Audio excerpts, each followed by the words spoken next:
Que l'Éternel vous bénisse. Que Dieu vous bénisse. Je suis dans la joie de vous voir ce soir. C'est le mercredi dans le premier jour de la semaine. Pour nous, les enfants de l'Assemblée Puissance de Christ. Alors, on devrait faire des affiches. Mais les moyens étaient un peu limités. Mais nous avons entonné un service tous ces mois ici. Mais on va respecter seulement les jours de la prière de la semaine. Chaque mercredi, chaque vendredi et chaque dimanche. Les horaires actuels. Ce qu'on a essayé d'ajouter seulement, c'est qu'à partir de 14h, les hommes de Dieu seront ici. Si vous n'avez pas un chat à fouetter quelque part, venez ici. Parce que tout le monde doit faire ce qu'on appelle le passage devant l'Éternel. Nous devons appeler les prophètes d'ailleurs et c'est d'ici pour le passage devant l'Éternel, afin de combattre les bons combats. Le dimanche, nous avons vu que Paul parlait à Timothée. Il disait à Timothée, les commandements que je te donne, les prescriptions que moi, ton père, je te donne, c'est suivant la prophétie faite sur toi. Donc on a vu que pour donner des recommandations de la prière, une prière de délivrance, il faut faire ce que Paul a dit. Que je suis dans le terrain de combat, je me bats avec l'ennemi et j'ai l'assurance que si je vais frapper les nains, je frapperai les nains. Alors notre ennemi le diable est invisible.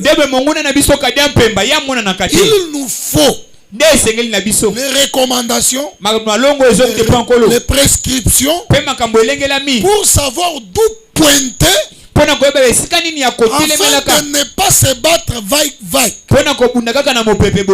Tu peux chercher le travail. Ok, ce n'est pas le problème de travail. Tu as un esprit de la sécheresse. Donc il faut chasser les sécheresses. Maintenant tu trouveras le travail. Tu peux avoir le travail, mais tes mains sont trouées. Il te faut d'abord bander les mains, ensuite demander l'argent. Sinon, tu risques de demander l'argent. Et chaque fois que tu demandes, Dieu a pitié de toi, il te donne. Mais comme tes mains sont trouées, tu n'as pas l'occasion d'amener cet argent à la maison. Alors nous devons voir qu'est-ce qui ne va pas, et tout fouetter, et comment prier pour trouver la solution à notre problème. Puisque quand notre frère Jérémie priait, il s'interrogeait. Lui, un homme que Dieu a connu depuis son enfance. Comme j'ai toujours prêché, que si Dieu te connaît, tu es heureux. Dieu peut te connaître, tu es heureux dans d'autres plans. Mais sur d'autres plans, il te faut toujours une délivrance. La Bible dit, depuis le sein maternel, Dieu connaissait Jérémie. Et il avait loin de l'onction des prophètes. Mais Jérémie souffrait. Il a même dit, dans sa prière, pourquoi ma souffrance est-elle continuelle? Donc c'est pas une souffrance courte, c'était une souffrance qui continuait. Alors ça a dérangé Jérémie et il a prié à Dieu.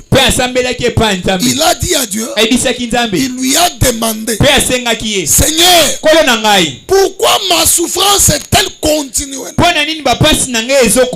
Pourquoi ma plaie est-elle douloureuse? Donc, la souffrance de Jérémie, quand bien même Dieu le connaissait, il avait un problème qui était tellement dur. Et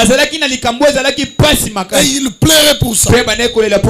Alors il faut savoir comment se battre pour savoir qui est derrière ta souffrance.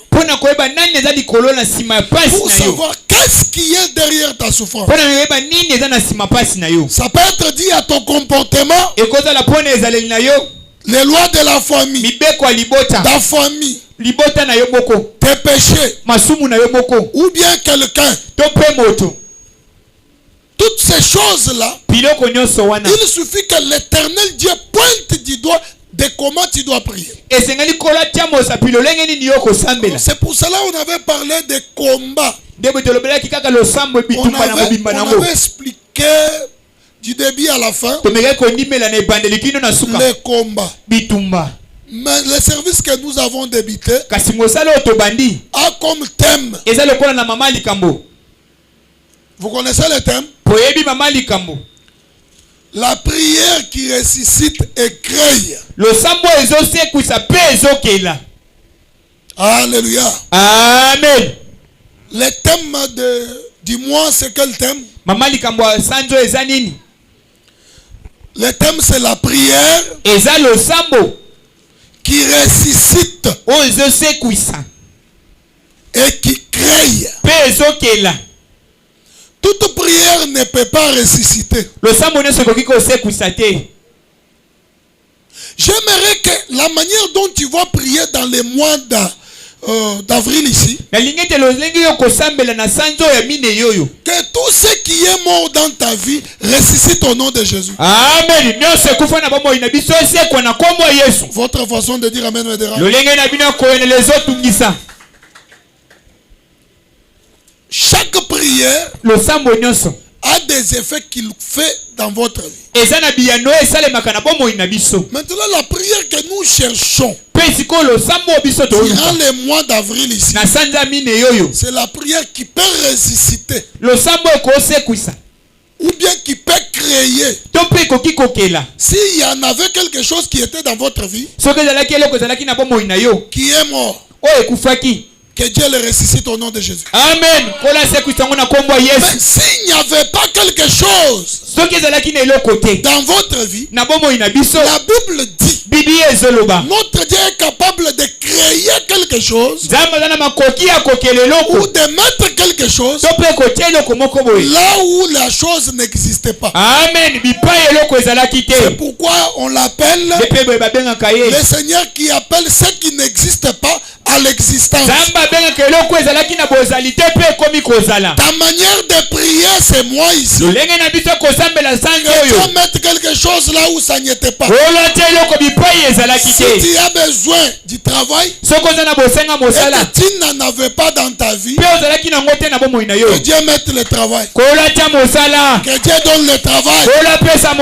Si tu n'avais pas d'enfant, c'est moi ici. Que Dieu met les enfants. Si tu n'avais pas une bonne vie, que Dieu mette une bonne vie au nom de Jésus. Si ta vie était déjà morte, toi tu marchais, mais tu n'étais que l'ombre. Les gens te voyaient, ils t'ont même fait une chanson pour toi. Mais c'est moi ici. Que ta manière de prier, que Dieu ressuscite ta vie pour confondre tes ennemis. Tout endroit où on a enterré ta vie, tes enfants, ton succès, ton étoile, que le tombeau reste vide. Puisque nous sommes pendant le moment de la Pâque. Le tombeau de Jésus est vide. La Bible nous dit, de la même manière qu'il a ressuscité Jésus, et nous qui croyons à lui, c'est de cette manière-là qu'il va nous ressusciter. Que cet esprit de la résurrection entre en vous, dans tes enfants, tes arrière-enfants, tes parents, tout le monde, que l'esprit de la résurrection tourne tout autour de vous. Même s'il y avait des cellules dans votre corps qui sont morts, la prière que tu vas faire ce soir, que Dieu donne de nouvelles cellules, que tu puisses rajeunir ton corps. Même si tu as une maladie qui ronge ta santé, tes os, ton sang, tout ton corps, que le Dieu de la résurrection te touche au nom de Jésus.